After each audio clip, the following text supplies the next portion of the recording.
Hello everyone, today I am answering another Ask a Witch question. This was sent, I think, rather disingenuously in the comment section on our YouTube, but because it is very hard to understand tone from an internet comment, I am just going to go ahead and answer it as if it was a genuine question and not ill-meant. So the question essentially was, why would someone who is having an identity crisis seek to become a witch anyway? And they ask specifically that I leave the alphabet soup out of my answer. So I want to start by addressing that second part. I am alphabet soup. I am a queer, non-binary, neurodivergent person. I have OCD, I have OCPD, I'm on the autism spectrum, and I have so many complicating and disabling health conditions that if I rattled them all off as, the letters, the acronyms for them, I could make a decent bowl of alphabet soup. I'm definitely on every alphabet soup spectrum that there is, and there's a reason that my partner and I joke that between us, we are Nazi bingo. We are everything that Nazis hate. So I can't actually leave the alphabet soup out of my answers because my answers to an Ask a Witch question are always going to be from my perspective. And I am alphabet soup. So, yeah, I'm not entirely sure why even ask me a question if you don't want an answer from someone who is within the spectrum of LGBTQIA identities and within the spectrum of neurodivergence and within the spectrum of physical disability. Why ask me a question instead of going and asking someone else? If you don't want my perspective, don't ask me something. Right.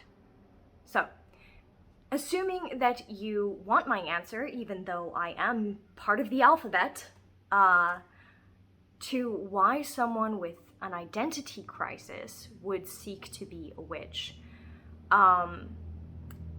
let me see if I can get into that again from my perspective.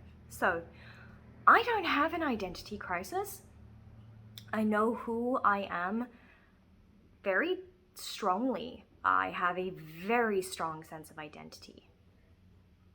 But I didn't always. And in fact, witchcraft is one of the ways I figured out who I am and who I want to be in the future moving forward. I figured out where I draw my ethical lines, what kind of works I want to put out into the world, what kind of person I can live with being from day to day, what my goals were regarding who I am as a person and the direction of the path that I'm walking on, and what drives me to keep walking on it using witchcraft. There used to be a series up on our channel that detailed the methods that I used to go through this process myself. It's since been taken down along with a lot of our old videos, but witchcraft was a huge part of how I sorted out my identity. I started off with an identity crisis in that I looked at all the evil that humankind is capable of doing to humankind, and I looked at the vastness of the universe, and went, how do I move forward? Who even am I in the face of all of this? And I found my answers with witchcraft. So some people come to witchcraft specifically because they are having an identity crisis. Maybe it's not the same one I had. Maybe it's I was indoctrinated in extremist fundamentalist Christianity and told what to think and how to feel and who to be my entire life. I broke free from that cage, and now I'm trying to figure out who the fuck I am, and I guess I'll try witchcraft next. I've met a lot of people who had that identity crisis and came to witchcraft to try and figure out who they are. Or, I've been told my entire life that everything about my identity is unwelcome, unwanted, and unsafe, and a detriment to human society. And so I'm having a bit of a crisis about that. But hey, this witchcraft community is awfully welcoming and supportive. Unfortunately, that's not always true. It's not always welcoming and supportive, but there are chunks of it that are. So someone who's suffering that kind of identity crisis might turn to witchcraft. Or maybe they turn to witchcraft because it is a means of seeking answers. One reason why people turn to faith, spirituality, magic, witchcraft is when something has happened in their life that shakes the foundations of their certainty. So sometimes that's an illness, sometimes that's a death, sometimes that's a loss of another kind, but some kind of a crisis that shakes them, and they turn to a spiritual and or religious path to try to shore themselves up. So in terms of an identity crisis leading you to witchcraft, it might be something like that. This idea that you have to have a fixed identity in order to be a witch can in fact be very dangerous, because we should all be willing to learn and grow as people.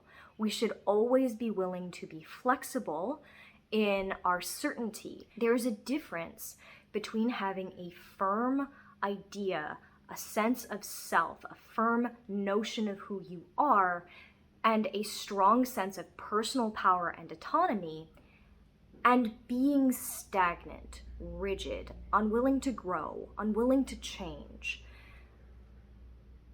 I would encourage the one and heavily discourage the latter.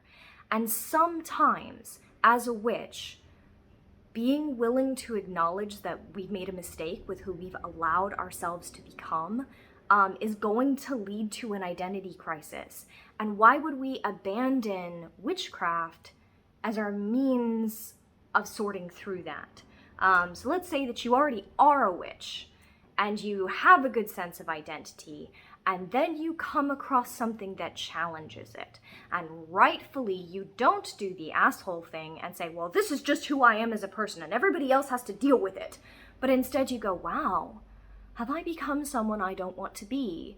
Maybe I should sort that out and be someone I want to be in the future. Why would you just be like, oh, guess I'm gonna abandon witchcraft while I sort that out? So whether you're seeking a sense of identity or whether you're rebuilding a sense of identity, witchcraft can be a tool to do so.